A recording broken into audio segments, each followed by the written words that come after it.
everybody. Happy Friday. Welcome to today's Catheta webinar. You are tuning in for day 5 of the 5-day executive director training with your instructor, Cheryl A. Cosley. She's principal of Cheryl A. Cosley and Associates. Congrats for making it to day 5, folks. We're so excited that you're here. My name is Brooke Warrington. I'm the Training and Development Specialist at the Native Learning Center. If you could follow along while I read the disclaimer aloud.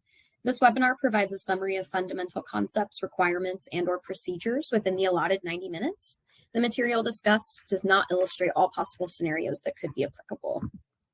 We also have our copyright infringement law printed here. This is just a friendly reminder that the webinar materials are protected by copyright, trademark, trade secret, and other intellectual property laws. Cheryl's going to make reference to a lot of different resource items that she's put together for you. There's a list of about 33 of them, and then there's also a list of what all they are.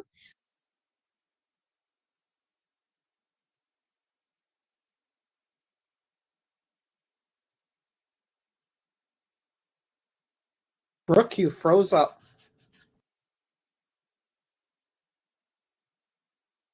Hold tight, guys.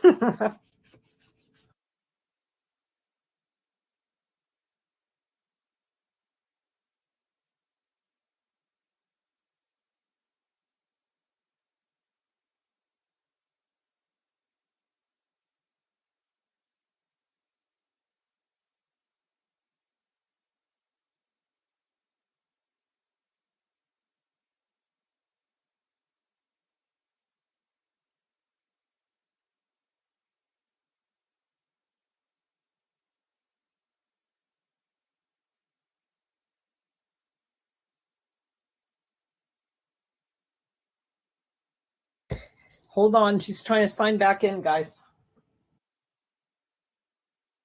I apologize.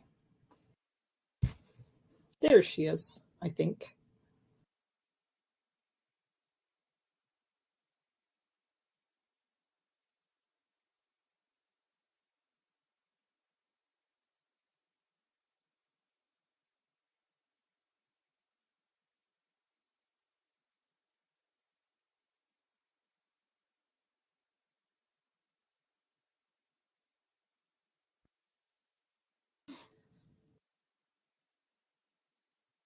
I would start without her, but I can't move my screens.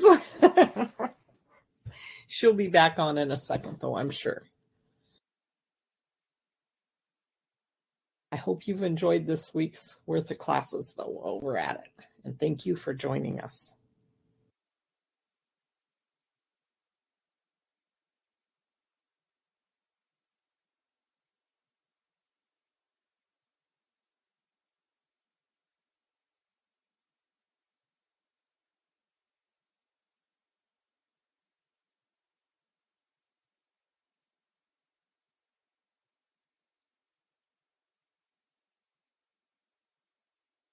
Brooke has a nice, easygoing, calm, things don't shake her. Now, if I would have got booted off, I would have been in an uproar somewhere, oh no, I got to get back on, but she can do it. She'll be there.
Hi, Susanna. Welcome back. Brooke is having a technical difficulty, so we will be with you hopefully very shortly. But I'm glad to see that you could jump in. Good morning. Good morning to the rest of you. I'm sure she's going to ask you to sign in, where you're from, give your tribal affiliation if you have one, in the chat. So maybe you could do that while we're waiting on her. It's Friday because I know you guys are going to want to get out of here on time. Try not to tell any stories.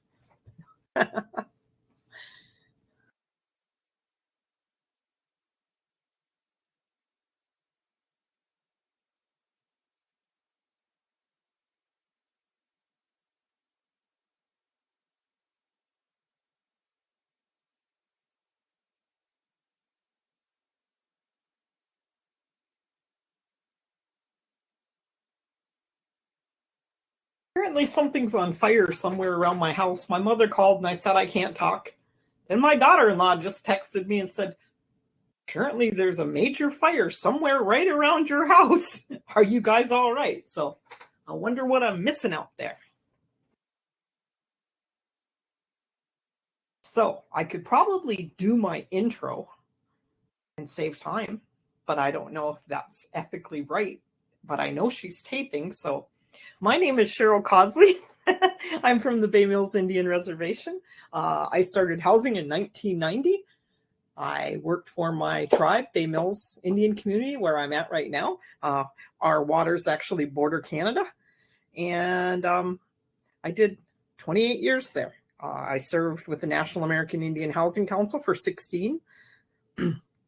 Eventually became a 2-year chair, or a 2-term chair, 4 years. And I worked with the Great Lakes Indian Housing Association. You're back. I am so sorry, you guys. I got the boot and then I literally had to restart my router. That was crazy. I'm so sorry. Okay, Cheryl, let me make you presenter so you can control the slides. I sincerely apologize about that, folks. No worries. I did my intro. I chatted. I did all that. So I'm so sorry, you guys. All right, Cheryl, take it away. Okay, guys, we're back. Day 5. It's been one of those weeks for poor Brooke. But we'll get going. You now know all about me again. If not, go prior in the week and you'll get the full introduction. We have lots and lots of reference materials. Good afternoon to everybody. I just did this part. If you ever need anything, please feel free to reach out to me. My information is there at the beginning and the end. The course objectives for the week were to go over your key roles and responsibilities as an executive director. I hope that we've got a couple of you guys in the room for sure that I hope that helped. You know, you've got a hard job. Don't ever be afraid to ask for help. And some of those administrative requirements, the program oversight, you know, all the things you have to do to become compliant, stay compliant. And hopefully you understood how often we have to go back searching for information through the regulations and the statute and the uniform administrative requirements. So that's 1, 2, and 3 of those reference materials. I would grab a copy of those. It's not that hard to print them or save them to a PDF on your computer. And then you'll at least have the version as of last week. Depending on the size and the experience in your admissions and occupancy department, I would also grab, oh, that's right, the income limits got published. They're on there today. It would have been way too late to try to put this onto these, but you can go on there and there are brand new income limits on there. So fresh out of the box, you guys probably know before anybody else in Indian country, but they're on there for 2025. Don't leave me now. Wait until we're done and then grab them. Calculating annual income for purposes of eligibility, 7 and 8. I would grab those 2 documents as well as the new ones you're going to print showing this year's, so you understand and make sure that you have a good idea what you need in policy and things like that for your admissions and occupancy. If you're going to do any building, then you're going to need 11 and 12 and maybe 13, depending on if your tribe is up to adopting a different type of wage if they want to do anything there. So tribally determined wage rates, which you can use. Environmental reviews will probably help you because you're supposed to do that every year before you spend your money. The useful life, we talked about that yesterday. Reference material 60, grab that. Make sure you guys have a useful life policy. And federal supply sources, maybe. Federal financial, depending if you guys are using the definition of HOTMA, you might want 29 and 30 also, but at least grab all that stuff while you can get it, okay? So we're going to finish the conflict of interest requirements. We're going to talk about that useful life and binding commitment and total development cost and local cooperation agreements. And then the labor requirements. Somebody's supposed to be doing that on your behalf if you do any building. Then we're going to dive into HUD real quick. And then we'll finish up with those two quick ones on leveraging your funds. So your keys to handling conflict, this is actually a HUD publication. And they want to make sure, especially your Board of Commissioners and your Tribal Council and your staff, understand what conflict of interest is in regards to the administration of those contracts. One of our problems, or it's not really a problem, one of the things that makes us so much different is the type of funds that we use. Those federal funds carry a pretty hefty bite with them if you expend them wrong. And that's what they don't want to make sure, happens. So the conflict of interest arrives when your officials or your staff stand to benefit directly, indirectly, through their business partners, through their relatives, from the awarding of a contract or your grant funds. You're supposed to try to avoid conflicts of interest to the highest extent possible. If you come across them, that's the part that this actually speaks to. They want to make sure that you let HUD know. Anytime that you have a case of fraud or theft or anything like that, we're supposed to let our HUD office know that. And conflict of interest issues, if they're overlooked or hidden, actually can create a problem more so than the problem what they're trying to hide. So make sure, there's best practices for avoiding and managing them, and potential consequences of not handling them appropriately. So you have to make sure that you know the requirements. The conflict of interest occurs when that private interest and your public duties basically overlap, resulting in a real or perceived lack of independence or impartiality. A lot of times it's grantees failure to it ends with failure to notify HUD about a conflict of interest, or later incomplete request for exceptions will get you into trouble. Your executive directors, subrecipients entering into contracts with companies affiliated through employment or ownership by themselves or their relatives, and when your board members. So it deals with a lot of different things there. The existence of a conflict of interest doesn't necessarily mean any individual acted improperly or illegally, but it does mean that unless you properly handle it and address it, you could end up being in violation of some type of a federal rule. Therefore, all such cases are supposed to be identified, resolved by eliminating the conflict or obtaining a written exception. So there's two sets of conflict of interest rules, one for your procurement, one for your non-procurement. Those basically in our place are the administration of those contracts, those grants, putting people in, selecting them for our programs, utilizing those funds. Your procurement standards, of course, are governed by 200, 318. You should have other, documents covering conflicts of interest, organizational conflicts of interest, which can occur basically because of a relationship with a parent company or your tribe. And your non-federal entity is unable or appears to be unable to be impartial when you're conducting procurements or anything involving that organization.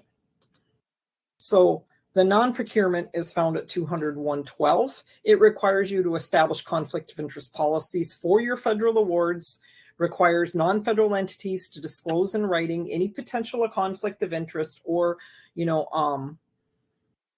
anything in conflict with HUD's policies that they bring down. In general, your program regulations prohibit grant-assisted activity benefiting your relatives or people who work for you as a grantee, unless they're low income and next in line. It's a protection mechanism also, though.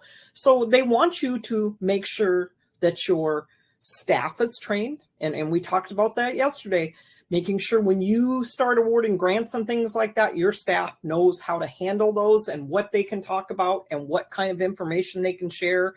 You know, they can't go BS at the tribal picnic. Well, we've got, you know, $750,000 contract going out for this, and we're going to do this, this, and this.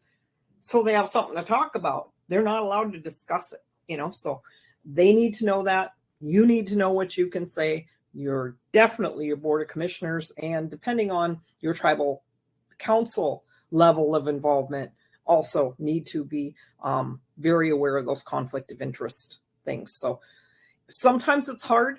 That's why we really had you know, when I teach tribal councils or board of commissioners, I let them know about all of those things, because it puts you as an executive director in a bad spot discussing that with your leadership, especially if they're your boss. You know, you got to step back, or you shouldn't be talking about that. That's your sister, or you can't be here when we're talking about evicting your niece. You know, they need to know that, and somebody's got to tell them. And that's why you'd make sure that they get that training so they're aware of that. So you provide them training, require the staff annually submit certifications regarding outside businesses if any of them have relationships with any of your contractors, things like that.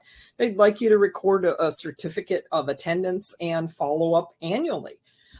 Because of the turnovers in your tribal council and your board of commissioners and your staff, somebody should always almost be getting training on things like that. Create procedures to document your compliance, you know, and you should actually have conflict of interest notifications, cases of failure to disclose. All of those things are supposed to be entered into your board meeting minutes. That's what they come and they look at during your monitoring. I can't speak out enough about how important the contents of your board meeting minutes are and how you have to protect them. Always keep a copy in a safe somewhere. So they can't be accidentally wiped or walk out the door. There's lots of situations where I've seen that happen, you know, over the years in different places. You need to protect those.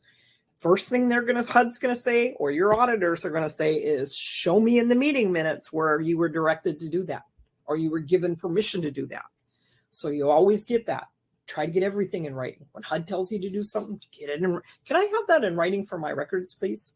Sometimes they're a little bit, you know, I really, yeah, I need that in writing. You know, you might not be here when that comes about. So you need to, you know, make sure if somebody's recusing themselves, or if somebody comes in and says, she shouldn't be sitting here, that's her niece, you're supposed to enter that into your meeting minutes, that it was brought to your attention that you could have a possible conflict of interest. So go through this document, you know, later on through your own thing, your own time, and some of those other ones, and make sure that you have, you know, proper procedures for conflict of interest, that they're signing, you know, privacy statements and things like that. Implement those regulations, you know, and they are constantly encouraging that culture of candor. You know, tell us when there's a problem. Your leadership and your culture, those are important aspects of compliance. Boards and leaders are supposed to establish that culture of compliance and honesty to encourage disclosure by establishing a protocol for staff to self-report possible conflicts, raise suspected conflict of interest, ask for guidance. Leadership should appoint an individual or office to ensure conflict of interest rules are implemented and followed. However, the protocol should not rely solely on voluntary compliance. Also, you need procedures to allow, you know, your grantees, your staff, your board to report and have independent checks made to make sure that there's no conflicts that exist. Monitoring is your best, you know, your best way as an executive director to hopefully make sure that things like that don't crop up. So know the consequences, and that's what you need to make sure that your boards know. Violating conflict of interest rules can have serious consequences for your grant program. Bad publicity surrounding undisclosed conflicts of interest can seriously undermine your public trust in the program, as well as damage personal reputations. Audits and investigations can result in grantees having to repay federal funds or individuals being fired or prosecuted. The Attorney General, will come back for those funds. So a conflict of interest can lead to criminal actions. And a lot of times it's not the act itself, it's what they do to hide it, So it's easy to see why disclosures of conflict of interest are so important. So you can request exceptions, let your HUD office know, let them know what's going on. And they will sometimes grant that, on opinion of the recipient's attorney, that the exception does not violate state, local, or tribal law. So there's different things you can do there. When it comes to admissions, that policy that came down, in a way, is put there to protect you as a director. If you ever are put in a situation where one of your board or tribal council come in and say, I don't care where my sister-in-law is on the list, you give her the next house. I need her out of mine. You can say, well, sir, if you direct me in writing, I'll be happy to do that for you, but I need to notify the HUD office. I've got to put a notice up for 7 days. And it's got to stay in the file for the rest of, and usually, hopefully, that will turn them around in a different direction. That you've got to take those following steps. That's what you were taught that you have to do. So those are there hopefully to help you too. So HUD determines threshold requirements, things like that, whether you can engage in activities, enter contracts, with people that you might have immediate relationships with, or your board or council. If your tribal vice chair owns a construction company, are they allowed to bid on your jobs? You need to find that out. Even if he says, I'm being vice chair right now, the company's, but if he's one of the owners, it's going to look like a conflict of interest. So it's things like that you really got to be careful of. Get help. If you've got questions on anything, call your HUD office. Bottom line, the conflicts of interest are situations, not allegations. They have to be disclosed and managed properly. Okay. So your useful life and binding commitments, we have talked about every single day this week. Hopefully you guys took the time to look to see if you have any procedures in place for this. This comes about right now. The current guidance is in your reference materials. There's 2 sets of them. One has like an FHA exception for people using the FHA program. This current one does. The other one's got a couple more little things in it that aren't in this one. So both of them are in your reference materials. This latest one is 2020-02. And it, like I said, it is in your reference materials. So the intent of the guidance is to give you as a recipient information about maintaining your housing, your non-housing projects, and talking about that useful life. So when we went through your IHP or the IHP, I showed you in there was a sample. This is what it's talking about. A lot of times I'll go in and I'll work with the tribe and I'll say, hey, what's your time frame, on your useful life and binding commitment policy? And they'll give me this blank look. I said, did you write your IHP? And they said, yeah. Well, you put one in there. A lot of times what happens is you reproduce last year's, and there's some areas you really don't understand. And that's one of the reasons that the technical assistance comes through people like the Native Learning Center, or you have the ability to have other people come in and train you. Years ago on the national level, that was one of the things that I argued. It puts the brand new executive director or anybody in a bad position, or they feel bad, or maybe they're not very willing to go and ask HUD for help and say, I need help in this.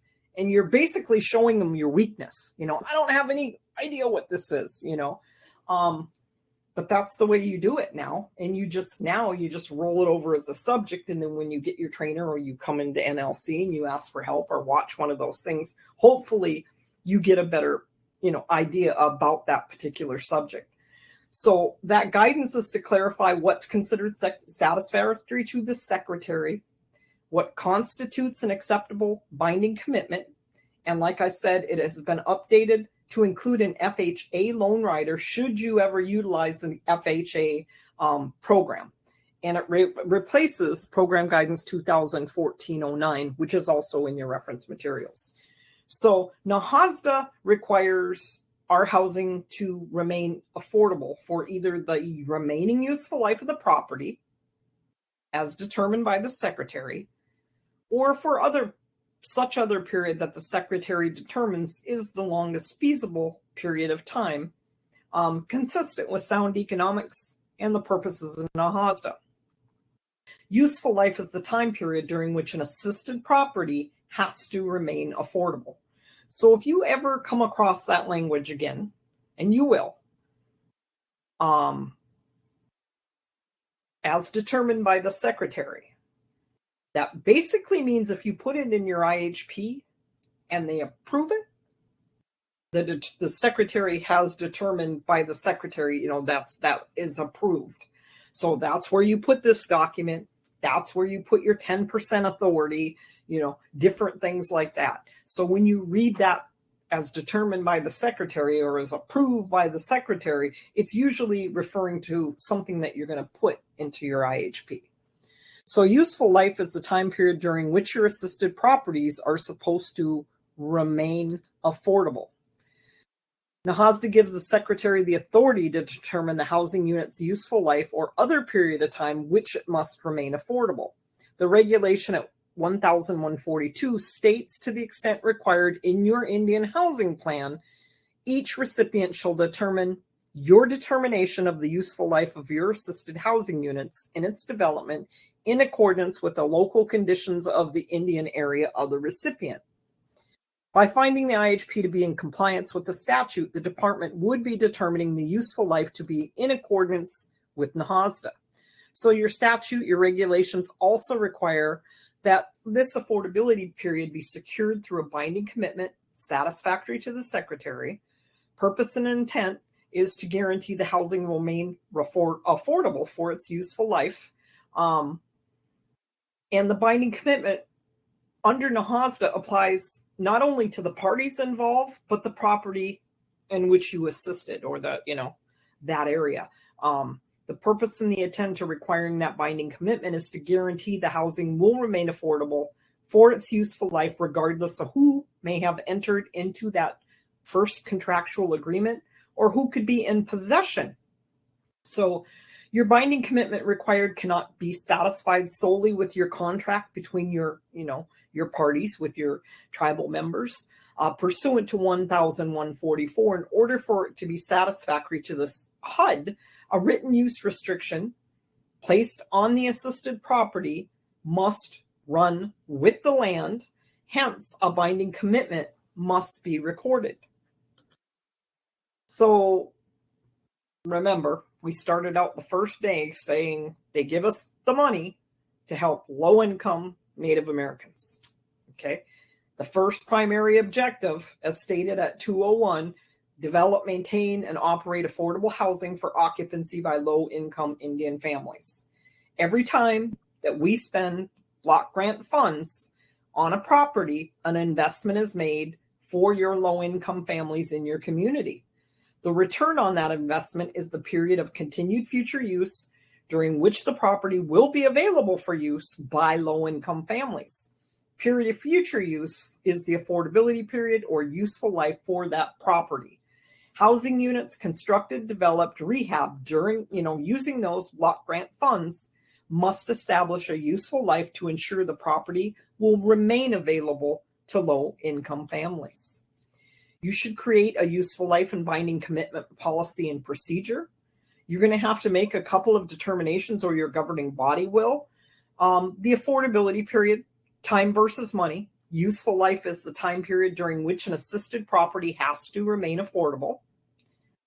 And then you're going to have to make a decision about the recovery amount, the repayment of those funds, or how it's going to scale down. Are you going to implement a single recovery amount? That covenant requires the full amount of NAHASDA funds invested in the property be refunded in all cases of default. So if it's a 10-year binding commitment, In the 5th year, 10 years, $10,000. We're going to use an easy amount. In the 5th year, under a prorated amount, they would owe $5,000 if a non-native, non-low-income person was the next purchaser. They sold the house. If it is a single or a full single recovery amount, it's the full amount. Doesn't matter if you're in the 9th year, you pay all $10,000 back as long as you don't meet your commitment, you know. So you have to decide that. We always went with the prorated amount, okay? And it actually makes you get repayment if they sell it to a non-low income, non-Native American, their property. We had it happen in the case of down payment assistance. I asked the person, because they were actually my staff, if we could talk about it. She was a tribal member, married to a non-Native, bought land or bought a property off of the reservation, and then when they got divorced, they sold it, and they were, you know, halfway through the period. And she had to, a non-Native, non-low income person bought the property, so they had to pay that back. And you have to make sure that somebody's checking those. You have to kind of track who's in those households when you expend your money. So you have to record your use restrictions. Records have to be kept for all the restrictions and acceptable binding commitments. The provisions must be imposed by recorded deed restrictions, covenants running with the land, or other mechanisms approved by HUD. So the determination of the affordability period, generally that affordability period is the period of time during which the property is going to remain available for use by your low-income families. It should be the remaining useful life of the property as approved by HUD, or the longest feasible period of time consistent with sound economics and the purposes of NAHASDA as approved by HUD. In determining a property's affordability period or useful life, you could use a tiered schedule similar to that used by the department's home program to determine your affordability period.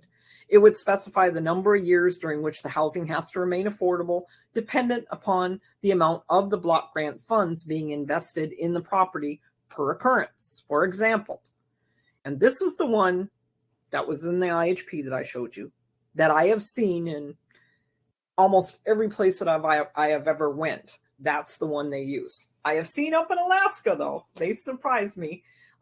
They had a shorter period with higher thresholds, and it was approved, but it cost a lot more money to build there also. So I guess my personal suggestion would be that if I was going to alter that, it could hold up your IHP from getting approved. So I would definitely try to get your IHP in early, just in case it gets kicked back because of that, because they go through every part of it. And you have to make sure you know, are you going to use a single or a prorated amount? For relatively minor investments, that designated affordability period can be a nominal period of time. NAHASDA requires some period be designated. It's secured with a binding commitment. Additionally, the reasonable affordability period, if it's less than a year, the binding commitment is required, but it is not necessary to record the written use restriction for purposes of complying with NAHASDA. So it's a good business practice, but it's not required, under that circumstance. To record your written use restriction for purposes of giving notice to subsequent purchasers. So the dollar ranges, the corresponding number of years can differ from those shown there. It's what you get adopted basically with your IHP, what they allow with that, okay? They say that you might want to make a longer one, in order to ensure the availability of larger continuing affordable housing supplies for low-income families.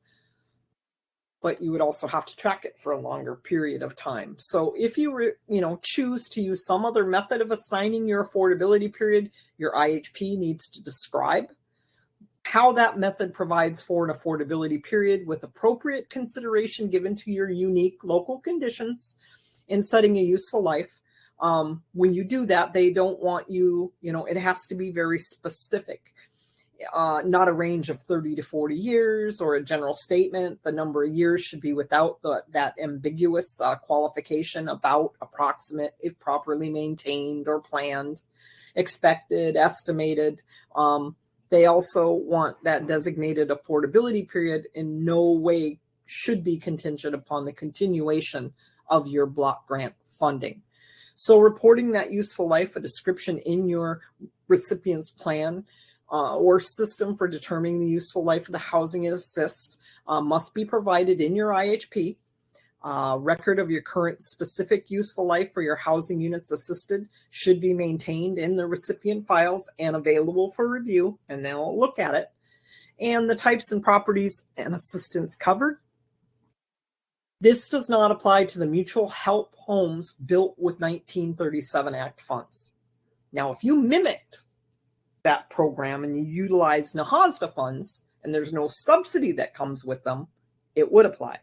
Okay, it's just the ones built before 1996 labeled, mutual help. It also applies to your non-housing units assisted with those funds. So your initial home buyer and any subsequent owners that purchased the property during the period of useful life need only qualify as low income at the time of the purchase.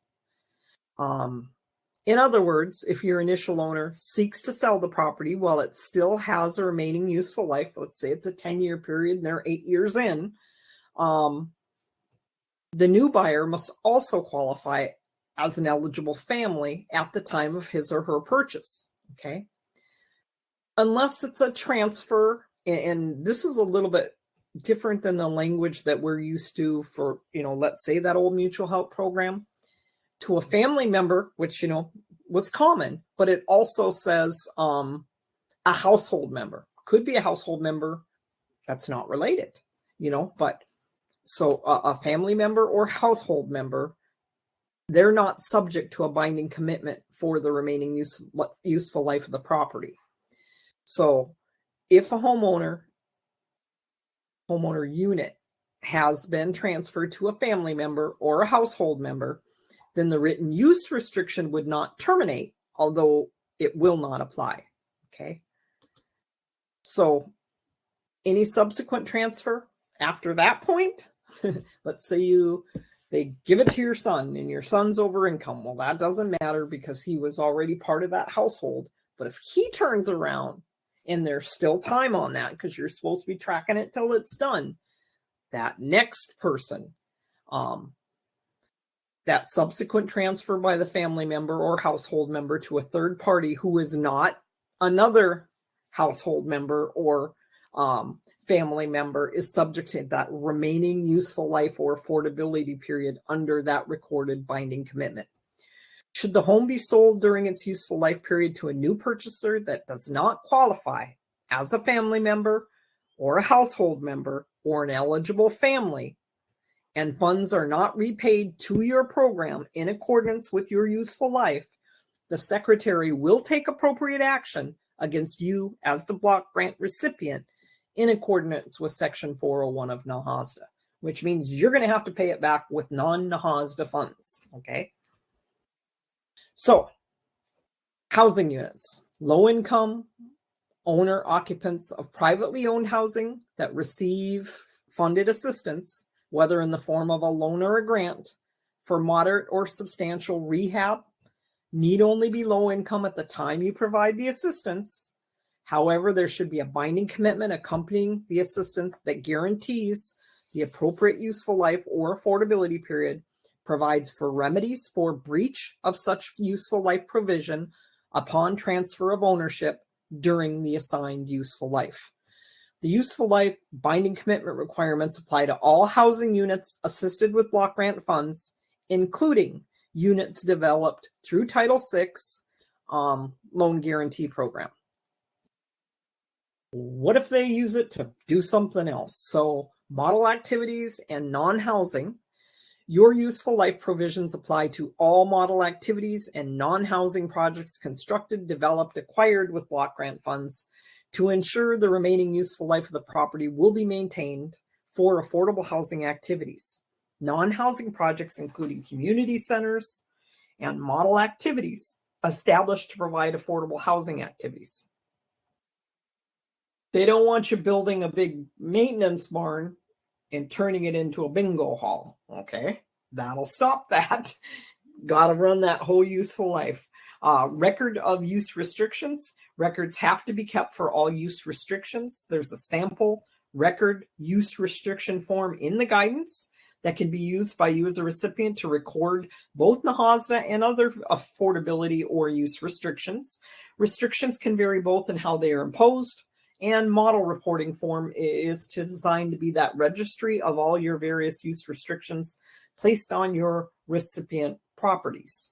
Your acceptable binding commitments, as mentioned earlier, it requires a binding commitment satisfactory to the secretary placed on your housing to make sure that it remains affordable for its useful life. When your block grant funds are used, either in the form of a grant or a loan, to purchase, construct, or rehabilitate a residence, there has to be a written agreement in place between the block grant recipient and the individual who is being assisted with the block grant funds. Those written use agreements must include provisions for the recipient's useful life or affordability period restrictions specified within that IHP. Your accepting binding commitments have to be imposed by a recorded deed restriction.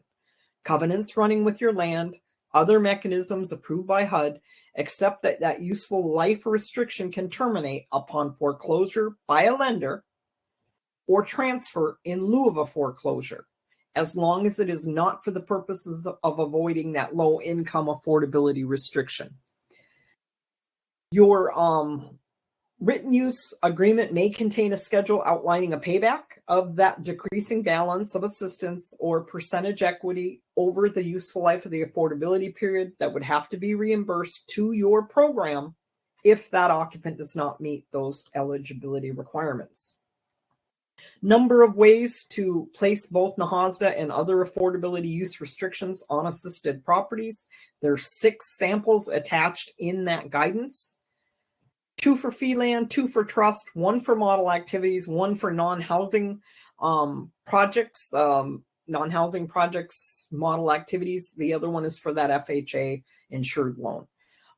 Any form used has to be properly recorded with the appropriate land record office. Okay, could be the state, could be the BIA, depends on what kind of land you're dealing with. Additional use restrictions may be imposed on such properties as long as they don't contradict the NAHASDA useful life restrictions. So this is a sample of one of them. The useful life restriction agreements for use on fee land. When it's placed on a fee land, a covenant running with the land is imposed on the property to enforce the restriction. It is considered a single recovery amount. The covenant requires that the full amount of NAHASDA funds invested in the property be refunded in all cases of default, and it doesn't matter when it happens.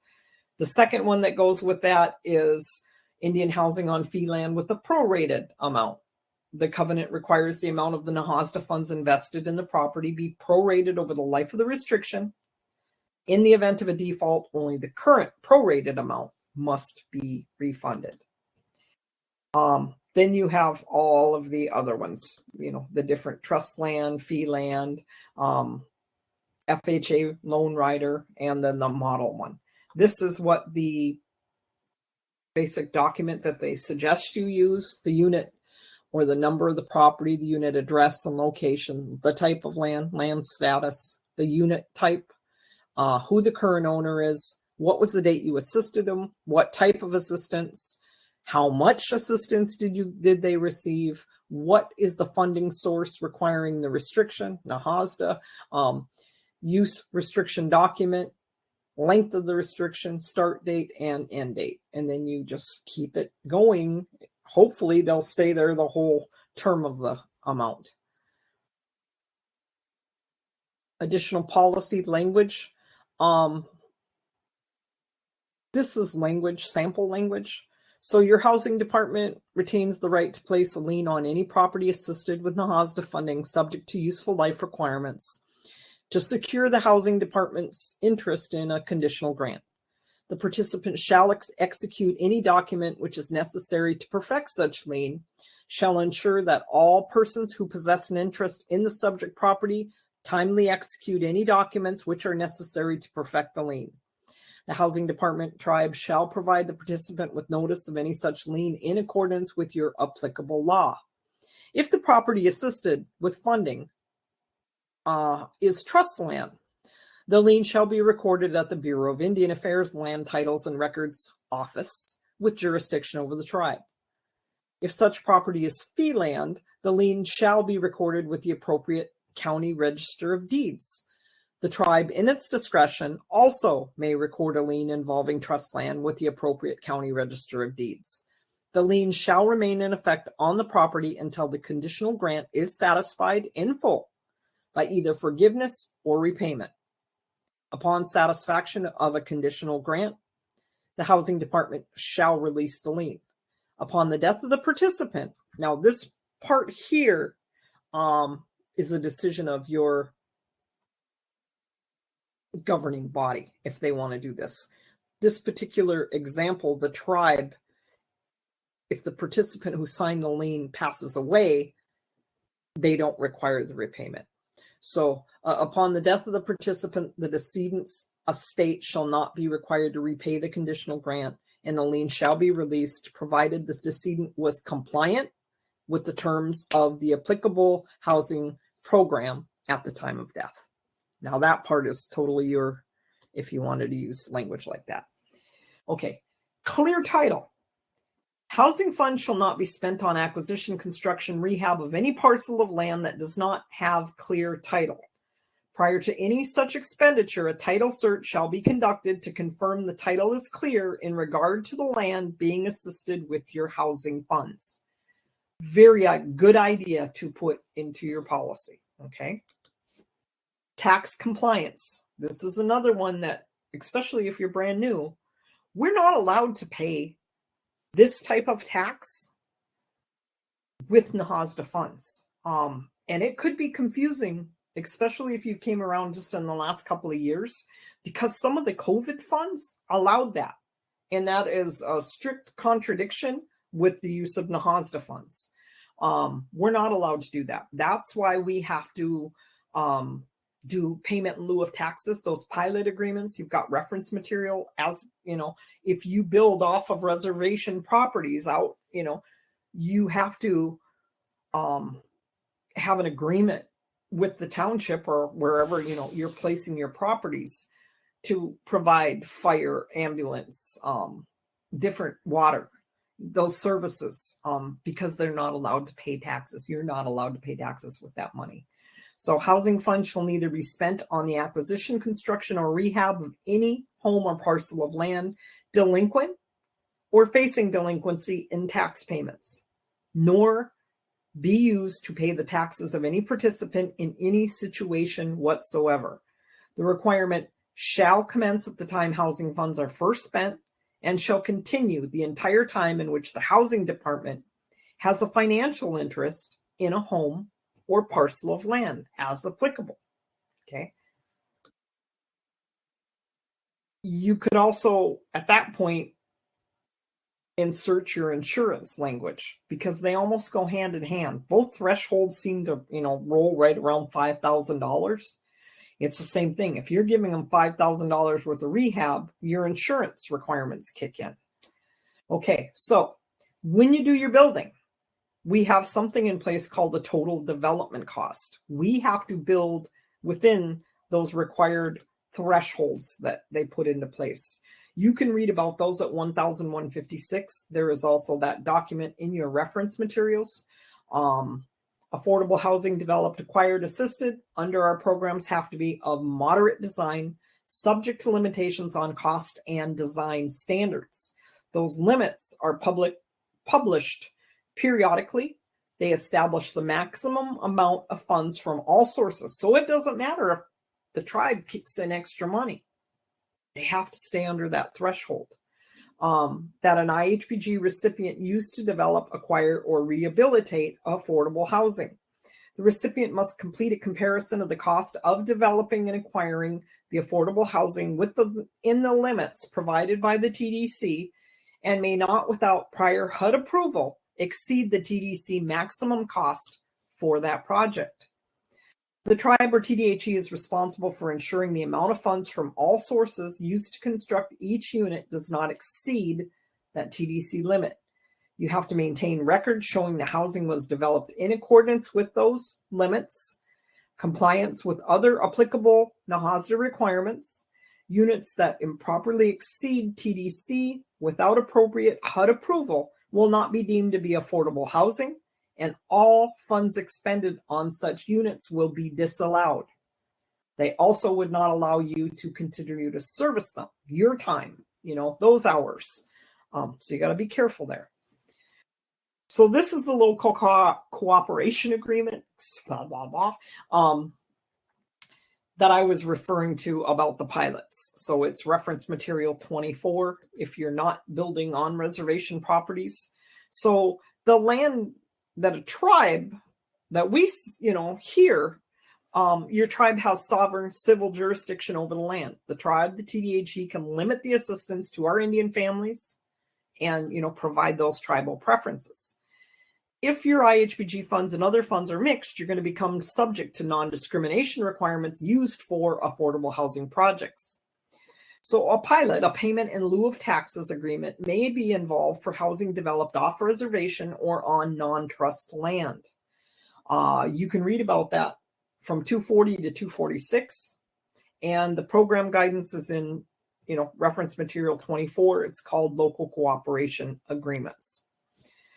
The requirement at 101C of NAHASDA prohibits block grant recipients from spending block grant funds on rental or lease purchase home ownership units that are owned by the tribe or TDHE for which the recipient has not entered into a cooperation agreement for services for those housing units with the local government. The housing units have not been granted tax-exempt status. A cooperation agreement is not needed for such programs as rental assistance, mortgage and down payment assistance where the housing unit is owned by someone other than the tribe or the TDHE. So 2 items in your cooperation agreements and tax-exempt status are intended to go hand in hand as a protection for publicly owned low-income housing. The cooperation agreement is a contract between the local government and your IHBG recipient. HUD is not a partner to the agreement. It's intended to ensure your local governmental services will be provided to the housing in exchange for payments in lieu of taxes, that pilot. The requirement for tax-exempt status is to ensure that the scarce funding that we receive is to be spent directly on the development of low-income housing. So they prohibited us from paying taxes to other people. Okay, so hopefully that will get you enough to at least dig into that and make sure that if you're in that situation, you either have them in place or know that when you're building that you're going to need to. And if you have any questions, call your HUD office. They're great for that. So when you build, you have labor requirements. You have Davis-Bacon, other labor requirements, and you can put forth what they call a tribal prevailing wage rate. So when you expend monies, over $2,000, okay? The federal labor standards and provisions, when we spend over $2,000 in NAHASDA funds on a construction contract, and it is not being done by your tribal staff, basically, your housing authority or the tribal staff, Davis-Bacon kicks in, okay? That's a prevailing wage rate. It's a combination of a basic hour wage and any fringe benefit. The second segment we talked about is going to provide information on a tribal prevailing wage rate that you can be, put in place if your governing body wants to do that in lieu of Davis-Bacon. It's not a one and done. It's something you're going to have to, look at every couple of years. But when you're utilizing the NAHASDA funds, it would allow you to circumvent the Davis-Bacon, okay? It's another area where your tribal governance action could be used. So That Davis-Bacon Act applies to federal government, District of Columbia, any contract in excess of $2,000 for construction, alteration, repair, painting, anything.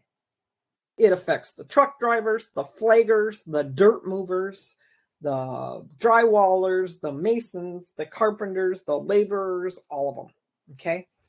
The related acts include provisions that apply Davis-Bacon labor standards to most federally assisted construction, okay? DBR requires payment of a prevailing wage on a federally funded or assisted construction project. So my husband drives truck. He drives excavation like trucks, moves dirt, materials, pavement, things like that. He receives Davis-Bacon working at the Sulaks when he's there. We have several prisons in the area. Those are federally funded projects. It's how the funds are derived. And then here when we build, they're Davis-Bacon related. So they receive this Davis-Bacon. So most HUD construction work is not covered by your DBA because HUD seldom contracts directly for construction. It's the related acts, the Davis-Bacon RA related acts, such as the U.S. Housing Act, NAHASDA, 37 Act. There's all sorts of things that make it a related act, okay? The Affordable Housing Act of 1990, the ARA money that we once got, different things like that. Those related acts are often referred to as the Davis-Bacon and related acts, the last portion of the RA. These are all the ones that have touched us, basically. Housing and Community Development Act, National Affordable Housing Act, Housing and Economic Recovery Act, U.S. Housing Act of 37, NAHASDA, so our money is that type of money. So basic provisions and requirements, your contractors, your subs have to pay laborers, mechanics employed directly upon the site of work at least the local prevailing wage, including the fringe benefits. It's listed in a Davis-Bacon wage determination, and those standard clauses have to be included in those covered contracts. Your Davis-Bacon prevailing wage is a combination of the basic hourly rate and the fringe.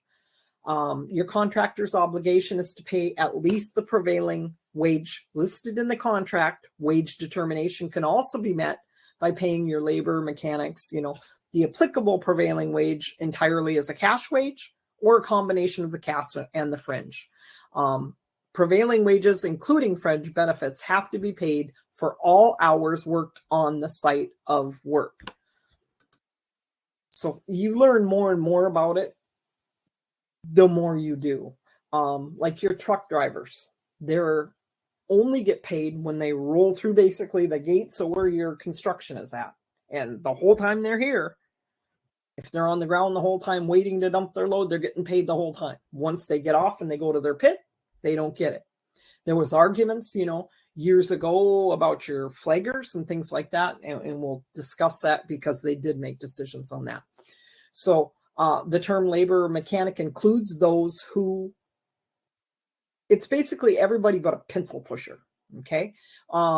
Whose duties are manual, physical in nature, including the workers who use tools, who are performing the work of a trade, as distinguished from mental or managerial.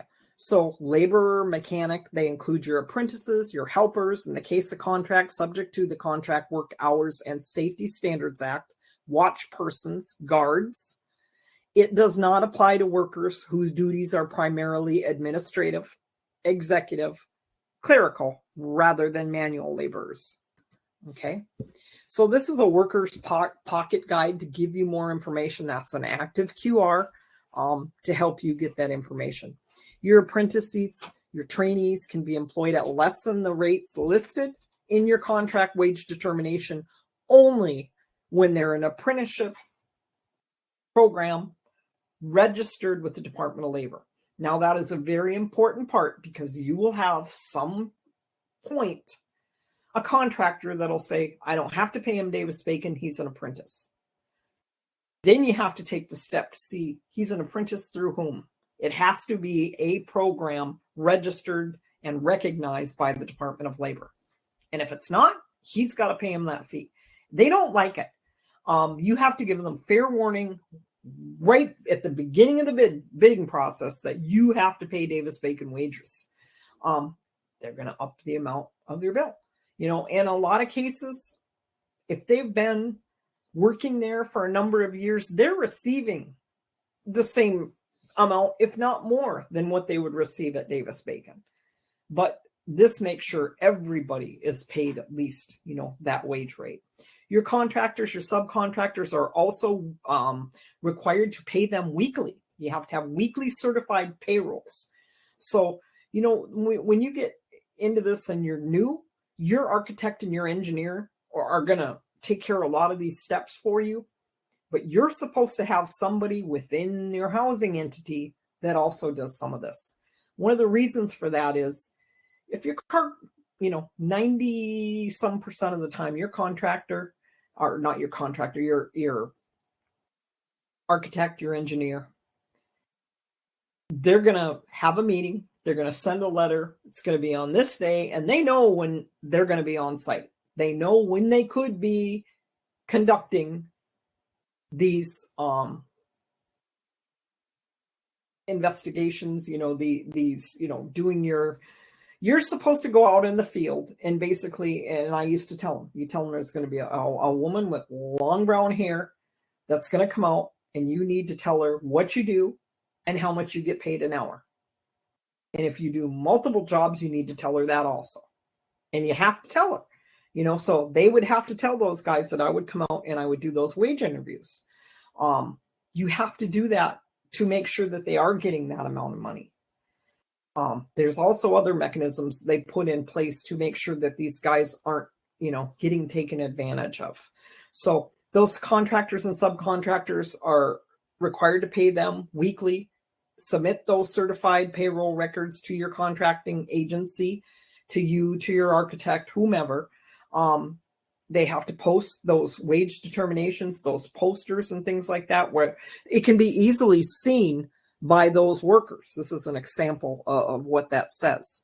So they know that they're supposed to receive that. Those wage determinations are published on SAM, same place you're going to look to see if you have any debarred contractors or suspended. Your prevailing wages are determined based on the wage pay to various classes of laborers, mechanics employed in a specific type of construction project within your area.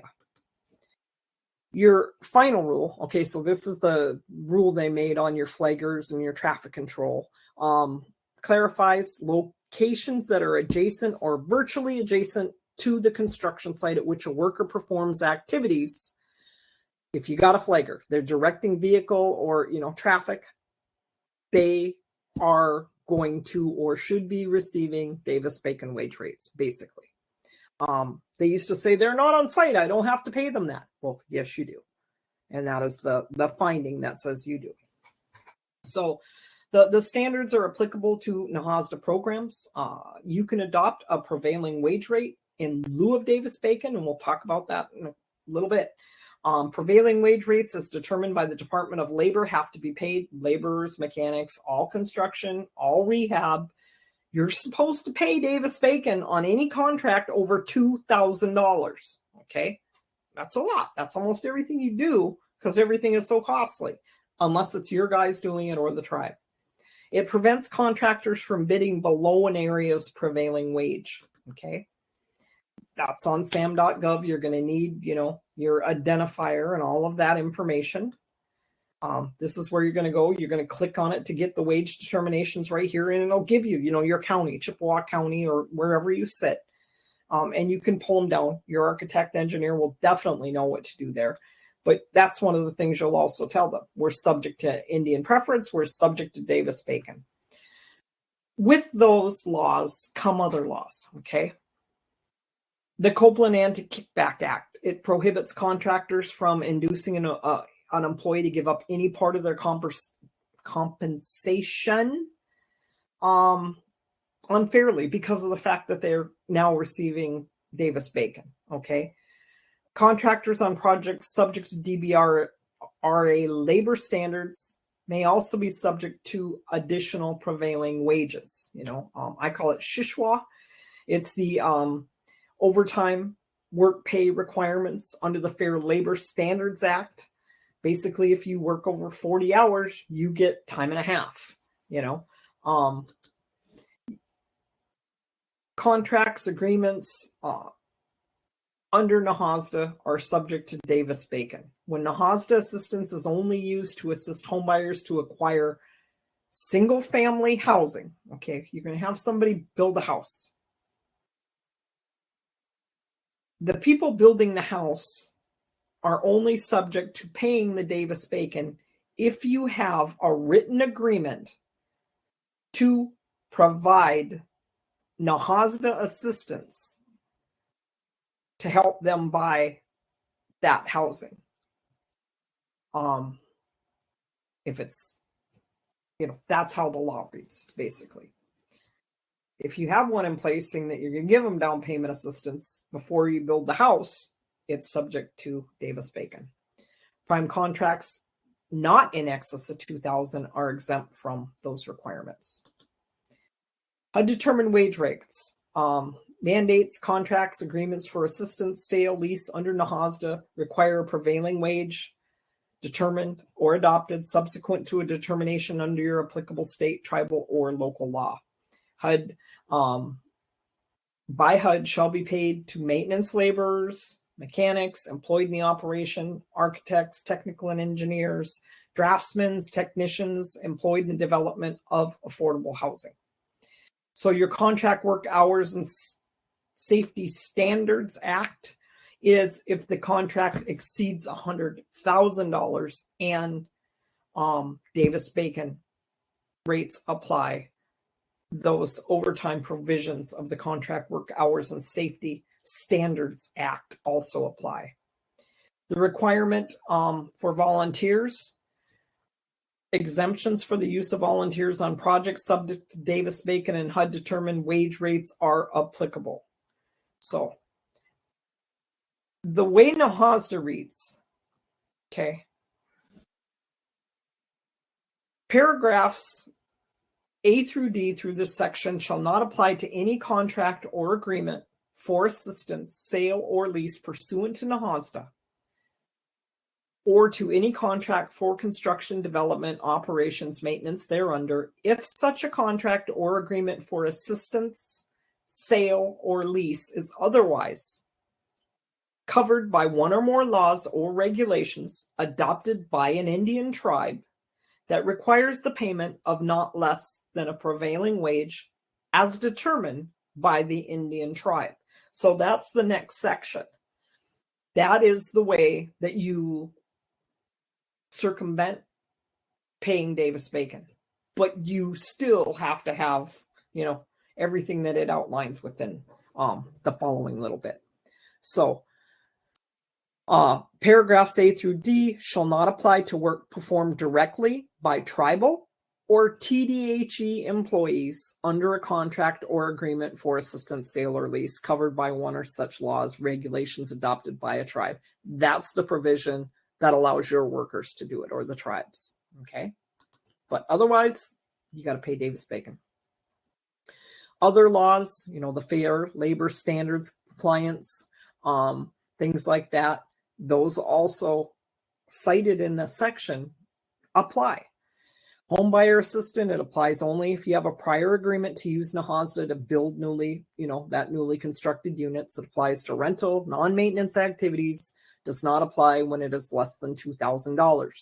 Your other labor requirements that you have to be cognizant of, and in certain circumstances, make sure that you're adhering to contracts over 150, subject to the Contract Work Hours and Safety Standards Act, the Copeland Act, the allowable paycheck deductions adheres, so they can't charge them for all sorts of things to try to get back that money, or the Fair Labor Standards Act of 1938, which is minimum wage and those overtime requirements.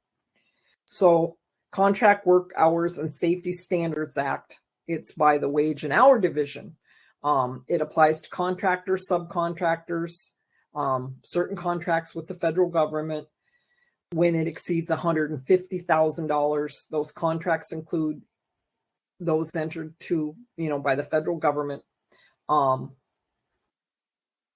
basic provisions are basically you're going to get time and a half for anything you work over 40 hours in a work week.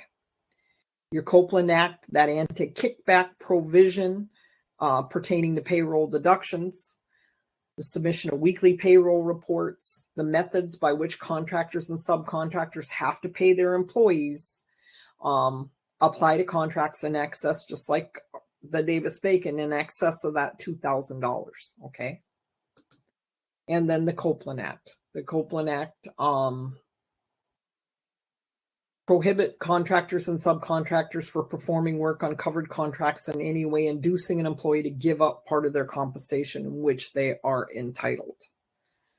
Also, you have to have, you know, those regulations requiring to pay their employees weekly in cash or negotiable instrument payable on demand, submit weekly payroll reports and wages paid to the laborers, mechanics during the preceding payroll period.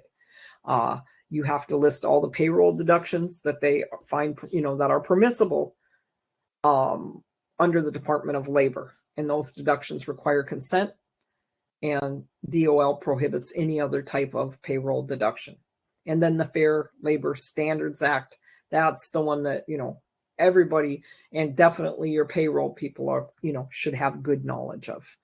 That's, you know, child labor, minimum wage, overtime, all of that stuff. It's enforced also, and the penalties can be up to $1,000 per violation. So your federal labor standards is to ensure proper payment of prevailing wage rates. Unauthorized deductions are prohibited. Wages have to be paid on a weekly basis. They must receive premium pay for overtime. It is your responsibility for the administration and enforcement of Davis-Bacon and other labor requirements, including providing the required information up front to your contractors, telling them that you're required to follow these rules, designating a labor standards compliance officer, oftentimes the contracting officer, who is oftentimes the ED. Enforcing labor standards compliance from your general contractor.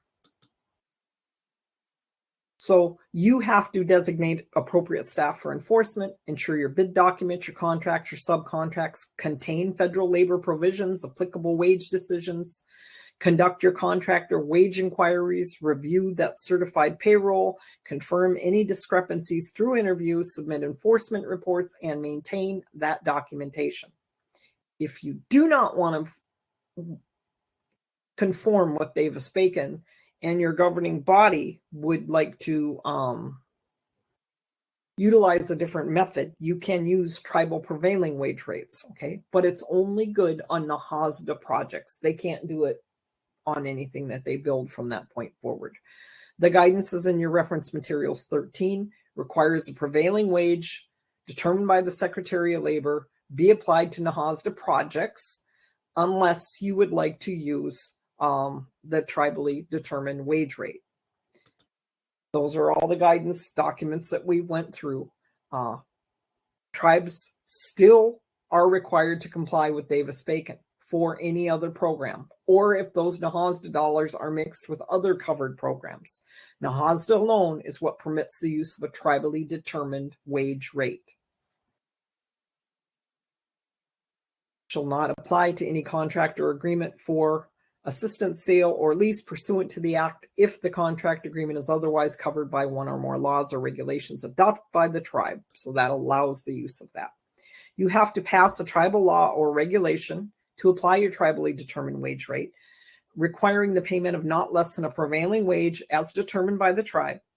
You must define prevailing, identify a mechanism for the tribe to make that determination of a prevailing wage rate, design your monitoring and enforcement mechanisms to ensure compliance, and design a method and frequency of a wage survey so you know how much prevailing always is. That's why I said it's not a one and done. The prevailing wage shall be the wage paid to the majority, more than 50% of the laborers, mechanics, and the classification on similar projects in the area during the period in which you're paying that, okay? The period in question. If the same wage is not paid to a majority of those employed in the classification, the prevailing wage shall be the average of the wages paid, weighted by the total employed within that classification. Tribes don't need to use that definition of prevailing, but you must decide on a definition for prevailing and put it within that policy. Prevailing wages are not defined by HUD nor NAHASDA. So that's, your own tribe's decisions. When those TDWs are utilized, the following labor laws do not apply to NAHASDA grants, okay? Department of Labor laws related to Davis-Bacon, overtime provisions under the Contract Work Hours and Safety Standards Act, or the Copeland Anti-Kickback Act. Okay, that's it for labor standards. Yes, I do believe ICDBG funds do have a useful life commitment. I would read that real quick to find out, or call your HUD office. So your HUD office. In 1984, they established the Office of Indian Housing. Okay. It later became the Office of Native American Programs.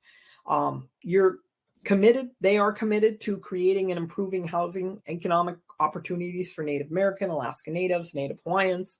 Having partners in knowledgeable tribal officials and staff is the key to ONAP staff in achieving that challenging mission. The staff, in close collaboration with its tribal partners, other federal agencies, help to provide decent, safe, and affordable housing for Native communities through the U.S. Critical that those stakeholders in the federal Indian housing programs understand the context in which they work. It's the nature of the federal and Indian relationship, the housing and community development needs, and the resources for the Native American, Alaska Native, and Native Hawaiian communities, and the importance of that fiscal integrity in their program operations. ONAP's mission: implement HUD's policy statement while serving Native Americans, to provide high quality, efficient services, provide program flexibility, to listen and to learn. Because of the many challenges our Native Americans face in obtaining affordable housing, ONAP's mission has several components. First and foremost, they work to implement HUD's mission to increase home ownership, support community development, increase access to affordable housing free from discrimination, while focusing on its mission to serve Native Americans. Second, they strive to provide high quality, efficient services to their grant recipients.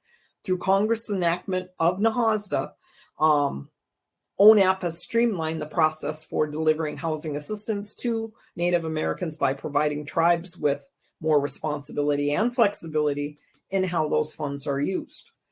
Third, it aims to work together productively with HUD offices and its grant recipients, also called grantees, to enhance the quality of life of Native Americans. Through training, conferences, guidances, notices, and coordination between offices, ONAP continually seeks ways into which to balance workloads, share systems, and communicate successes. Last, ONAP strives to listen and learn from others on how to improve its programs and services. The role of ONAP is to assist tribes in the provision of housing to Native American families, provide funds for creating economic opportunities for tribes and Indian housing residents, assist the tribes to formulate plans, strategies for community development, and ensure fiscal integrity in the operation of their programs. So ONAP believes all Native Americans should have safe, decent, and affordable housing available to them, that every Native American community should provide job opportunities for its residents. ONAP also believes that tribes should have long-term plans, strategies for community development. All programs have to have fiscal integrity so they can produce those maximum results. Those beliefs are integral to the ONAP achieving its mission and managing all of its programs. Headquarters are responsible for the policy and the direction of the field staff for all ONAP programs. Headquarters provide the overall ONAP coordination. The headquarters staff oversee personnel actions. They review and assign incoming correspondence, and they monitor all of the ONAP travel. The headquarters is comprised in 5 offices: your Deputy Assistant Secretary, is in the Office of Grants Management, the Office of Grants Evaluation, Office of Loan Guarantee, and Office of Performance and Planning. The headquarters office is comprised of staff supporting the DAS, including the Director of Field Operations, through whom the area ONAP offices report on their program activities. The Director of the Office of Field Operations oversees 6 area ONAP offices located in Chicago, Oklahoma City, Phoenix, Denver, Seattle, and Anchorage. The grants management, grants evaluation staff are part of the DAS staff who support your DAS role. A number of these staff are actually outstationed within Denver, Honolulu, and San Francisco. The headquarters is responsible for the policy, the direction of field for all programs administered by the ONAP. It provides overall ONAP coordination, oversees budget, legislative functions, sets policy. In addition, the headquarters staff are responsible for overseeing personnel actions, reviewing and assigning correspondence, managing communications, and monitoring, again, ONAP travel. So the headquarters is responsible for coordinating all the activities of the area ONAP offices, ensuring consistency in the administration of the ONAP programs. As a means to ensure that coordination, your principal staff meetings are held 3 to 4 times a year with the DAS and the senior advisor, office directors, and headquarters administrators of the area ONAP offices. Also, monthly conference calls between the HUD headquarters staff and the area ONAP administrators are held to provide updates, national policies and procedures, and answer questions and obtain general feedback. So the Office of Performance and Planning coordinates the strategic planning, manages performance management, measurement, and planning, and responds to requests for information.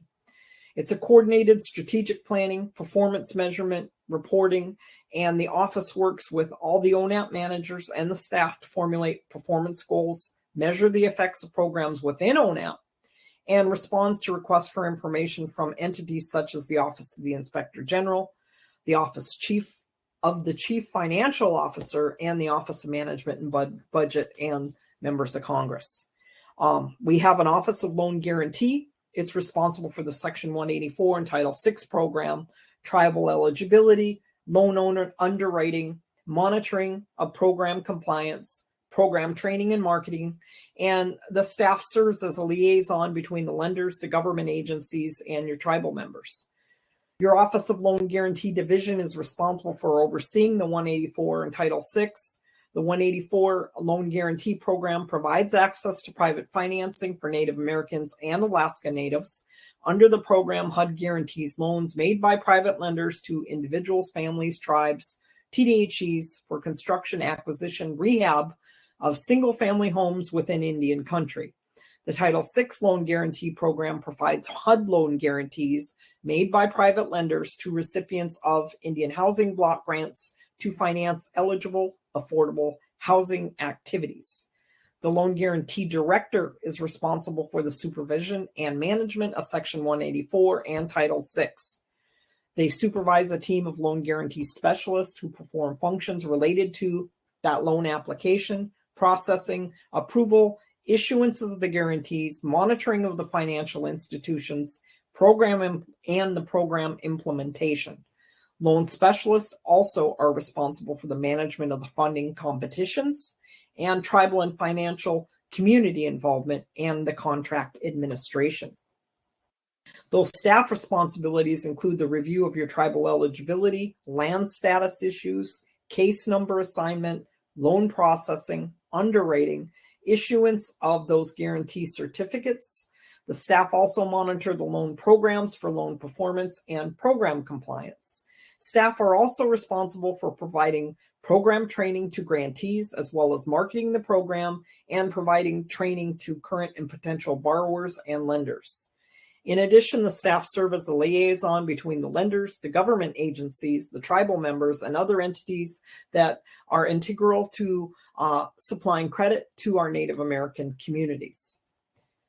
The Office of Grants Management, GM, at the headquarters directs grant management policy. It provides oversight and management of programs. It manages the Indian Housing Block Grant formula and other funding. They're responsible for directing grants management policy, providing oversight, management of programs, developing the guidance, program notices, the regulations, and policy for applicable programs administered by ONAP. It also manages the IHBG formula, which is used to determine annual grant allocations to tribes and other funding requirements. Your grants management, Office of Grants Management, supervises grants management specialist. It provides technical guidance to area ONAP GM division directors and directs the overall administration of all applicable Native American housing and community development programs. So grants evaluation at headquarters directs the grant evaluation policy. It assists the tribes with monitoring and performance reviews of their grants, and they perform risk assessments and auditing reviews. So the Office of Grant Evaluation in ONAP headquarters provides direction, oversight of the operation of the ONAP grants evaluation or GE divisions. The office develops and disseminates policies, instructions for the area ONAP GE offices, as well as policy guidance and instruction for our ONAP grant recipients. So the Office of Grant Evaluation coordinates the development between the implementation of ONAP national monitoring, coordinates the procedures for resolution of grant recipient management deficiencies within the area ONAP offices and the Office of General Counsel. GE also facilitates coordination and cooperation among the area ONAP GE offices and develops and manages the GE aspects of the information systems. These are where our local ONAP offices are located. We have, Hawaii under the Department of Hawaiian Homelands. Anchorage is Alaska's. We have Phoenix in the southwest. Northwest is covered by the Seattle office. The Northern Plains have an office in Denver. The Southern Plains have Oklahoma City. Us in Chicago area, we have the Eastern Woodlands is in the Chicago area. That's, everything west of the Mississippi. And they're a Washington, D.C. office. Okay, so everything is through Code Talk. Make sure that you get on there. As mentioned previously, the ONAP has 6 area offices that administer programs for the Native Americans. Eastern Woodland, okay, east of the Mississippi, not west, sorry, as well as Minnesota and Iowa, Southern Plains, Oklahoma City, Oklahoma, Texas, Kansas, Arkansas, Louisiana, and Missouri, Southwest office in Phoenix, Arizona, California, New Mexico, Texas, and Nevada. They also have a satellite office in Albuquerque, New Mexico. Northern Plains in Denver, Colorado, Nebraska, North Dakota, Montana, South Dakota, Utah, and Wyoming. Northwest in Seattle, Washington, Oregon, and Idaho, and then Alaska is in Anchorage, and they service all of Alaska. And then they have all of their DAS staff outstationed in Denver, Honolulu, and San Francisco. The Hawaii office oversees the Native Hawaiian Housing Block Grant Program. You can get more information on their website about that. The 6 area ONAP offices administer programs, oversee HUD grantees, provide technical training and technical assistance support for their grantees. Each office has a division of grants management and grants evaluation. This is the HUD office in Seattle. So the 6 area ONAP offices are responsible for administering the ONAP programs, including the Indian Housing Block Grant, the Indian Community Development Block Grant, among others. They oversee HUD grantee performance, providing training and technical assistance support for the grantees. Through communication with each other, the offices can learn what works and what doesn't and share tools that will help them in the administration of those programs. Each area ONAP office includes a division of grants management and a division of grants evaluation. Through GM and GE, they have distinct duties and responsibilities. There are areas that will overlap between the functions of the offices. Each office depends on the actions of each other to complete their duties successfully. Significant degrees of cooperation and coordination are therefore necessary and expected between the personnel at the ONAP offices and headquarters. So there's your area ONAP organization chart, your area office administrator. Then you have your GM division director, has team leaders, GM specialists, program assistants. Then you have your GM division director, team leaders, specialists, and program GE program assistants. So as seen in the chart, each administrator oversees and manages the Office of Grants Management and Evaluation. It's the offices of GM and GE's responsibility to provide oversight for their respective program areas. Within the Office of GM, your division director oversees the program assistant, the leader, and the specialist. Within the Office of GE, same thing. Division director supervises a program assistant, team leader, and GE specialist. The area ONAP, GM, and GE offices work together with headquarters staff in the operation of the programs.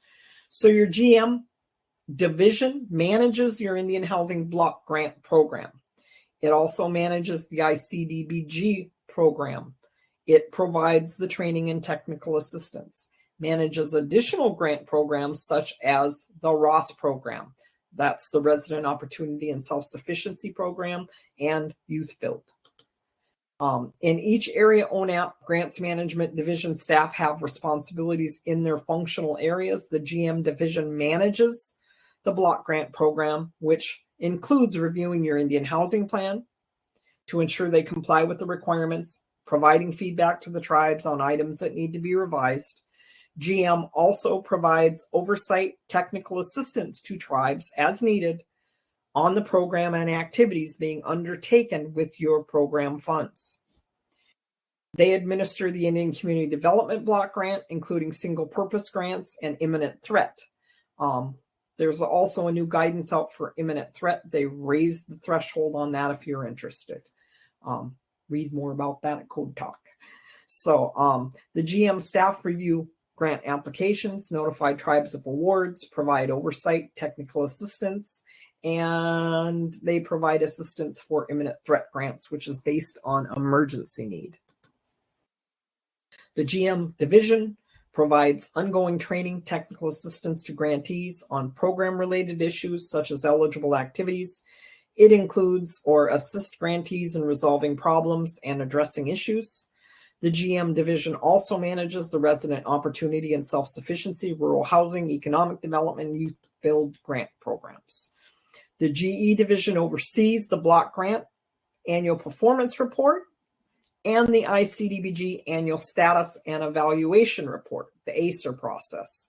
It manages the audit review process. It conducts the risk assessments, undertakes monitoring, and manages finding resolution. Manages your remedies process. So that's GE. Each area ONAP GE division has many responsibilities relating to evaluating and monitoring the grant recipients' programs. The GE division is primarily responsible for assisting grantees in meeting their self-defined goals in compliance with the program requirements. In addition to overseeing the annual performance report and ICDBG annual status and evaluation report process, the staff ensure programs are implemented in a timely manner in compliance with the applicable requirements. They identify instances and trends that indicate superior, satisfactory, or deficient performance. They also develop and implement actions to reinforce, improve, correct, or supplement recipient performance as appropriate, and identify technical assistance needs and provide proactive support. They manage recipient audit review, findings resolution, conduct risk assessments, undertake monitoring, manage findings resolution. They also recommend the imposition of remedies when a grant recipient fails to address identified noncompliance, managing the implementation of those remedies imposed. Some areas overlap between GM and GE. Important that the GM and GE staff coordinate their efforts. Key areas that require that coordination: reviewing your formula data, technical assistance, the review of your locks, and your grants closeout. They're responsible for their respective program areas. They have to share the goal of successfully implementing programs within ONAP. Several areas that will overlap between functions of GM and GE. Each office depends on the actions of the other to complete it, successfully. Both offices collect and review data used in the formula calculation of grant amounts, and they're responsible for reviewing formula data for each grantee after each distribution of funds and reporting any corrections. They can both provide technical assistance to grantees. GM staff are responsible for providing technical assistance to grantees on all programs. However, GE staff may recommend specific types of TA based on issues and problems discovered in their monitoring and risk assessment reviews. Both offices review your line of credit control systems, known as locks. To track a grantee's compliance with the program requirements, GM staff use locks to monitor disbursements and to oversee projects' financial transactions. GM and GE staff may place restrictions on a grantee's funds. They coordinate on grant closeouts, which occur when a grant has been fully spent. The GM staff are responsible for closing out the grants. GE staff may be involved if there's any type of financial discrepancy found on an audit review or during a monitoring. And we're almost done, guys. This is very short. It's on leveraging Title VI, 184. The objectives is to assist and promote that affordable housing, ensure better access to our mortgage markets, promote that self-sufficiency, plan and integrate infrastructure, and promote the development of those private capital markets. Some of the things that forms of leveraging that we can utilize is Section 184, Rural Development 504. You guys, if you can use rural development, they are such an asset to your tribe as a whole and your program. They have lots of good stuff and they have grants and loans, but they're great to work with. Indian Community Development Block Grant, Title VI, the home program, your BIA, which is that home ownership improvement, they call it HIP, and the low income housing tax credit, and then any type of your tribal contribution. You're leveraging, taking your block grant funds and leveraging them with outside funds to hopefully get more product. Types of assistance, financial assistance can include grants, loans, revolving loans, deferred payment, rental subsidies, and leveraging your other programs. It facilitates providing ongoing annual source of income, flexible eligible uses of funds for affordable housing, self-determination programs, empowers you as a recipient to determine the best use of your block grant, can be used as matching funds, and Title VI and 184 programs are available for leveraging your Indian housing block grant. So that Title VI loan guarantee program, the purpose is to assist recipients called borrowers because they receive loans who want to finance eligible affordable housing activities who are unable to secure that financing without the assistance of a federal guarantee. It's pledged by the government to repay all or a portion of the unpaid principal balance and accrued interest for an obligation by a borrower to a lender after a default under the terms of that repayment agreement. Those regulations are under Part 1000, Subpart E. You, as the borrower, would leverage your block grant funds to finance affordable housing activities today by pledging future grant funds as a security for repayment of that guaranteed obligation. A private lender or investor provides the financing. HUD provides the guarantee to the lender or the investor. The borrower repays the obligation, but if you fail to repay the debt, a default is declared, HUD will repay the obligation and seek reimbursement from your future block grant funds. Eligible borrowers under this program include tribes that receive block grant funds, TDHEs authorized by a tribe to receive block grant funds and make obligations to pledge those funds as a security for those obligations. Eligible lenders under the Title VI loan guarantee program are listed at 1,404. Eligible activities, Section 202 in NAHASDA. There is pretty much the same as the IHBG program. What must the tribe pledge to HUD to receive the Title VI? They pledge the need portion of your annual block grant funds and the financed project's income to HUD as collateral for a loan guarantee. The pledge funds can still be used by the tribe for eligible activities, including debt service, unless you have defaulted on a previous loan. You do have to comply with the block grant regulations if the money is actually coming from the private lender. They're authorized under NAHASDA and subject to our grant regulations. Okay. Does this have to be on trust land? No. The project can be located in an area that you currently serve using your funding. Has to be included on your or in your IHP. The basics, basically, Title VI, NAHASDA enables you as a recipient to leverage your annual block grant to finance affordable housing activities by pledging a portion of your block grant for security of the Title VI loan guarantee. The private lender provides the financing. HUD provides a 95% guarantee as collateral to the lender. The maximum commitment for that guarantee is 5 times the most recent need portion of your annual block grant allocation. Okay. And you can read more about it on the Code Talk website. Section 184 allows you or HUD to guarantee loans secured by Indian families by your housing entity or your tribe, okay, to buy or construct single family housing, 1 to 4 units, properties located in Indian country, tribally designated areas, and reservations. My tribe designated the whole state of Michigan for 184. Regulations are published at 24 CFR Part 1005. Trust land is not the only land eligible for a Section 184 loan. Land located within your Indian area, your Alaska Native area, is an eligible location for a 184 guaranteed home loan and for fee simple lands with approved, Indian areas. Purpose of the program is to increase the availability of mortgage lending to Native Americans and Native American communities. Some of the advantages is lower down payment requirements, lower loan cost, 100% federal guarantee, flexible property standards, flexible credit requirements used on trust land, including reservations and privately owned land. Tribes and TDHEs are both eligible borrowers. Members of the tribe are also tribes, Indian housing authorities, tribally designated housing entities. Some of the features: no down payment required, maximum fee for a standard assumption.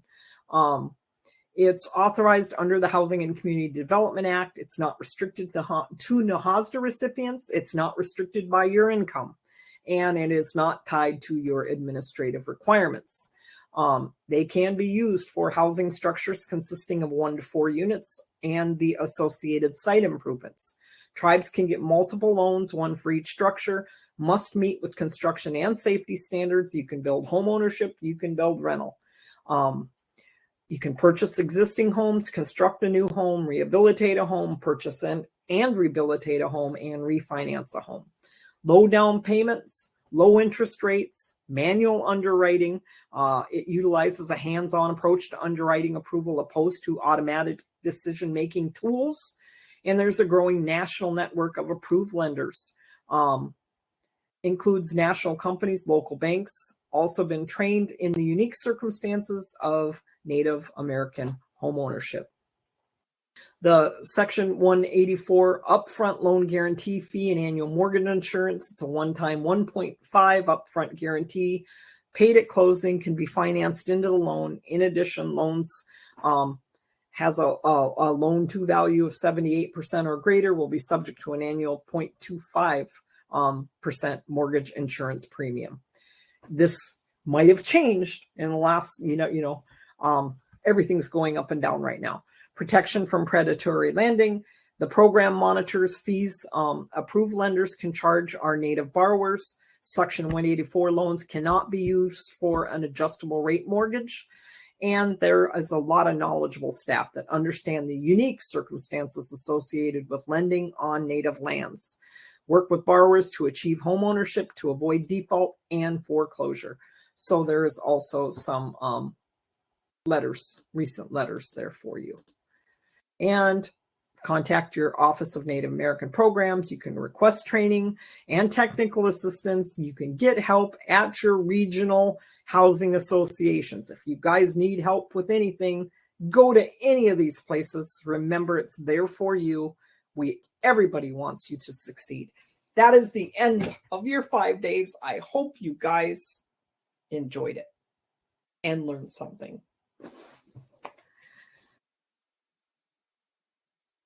Yay, we made it to the finish line.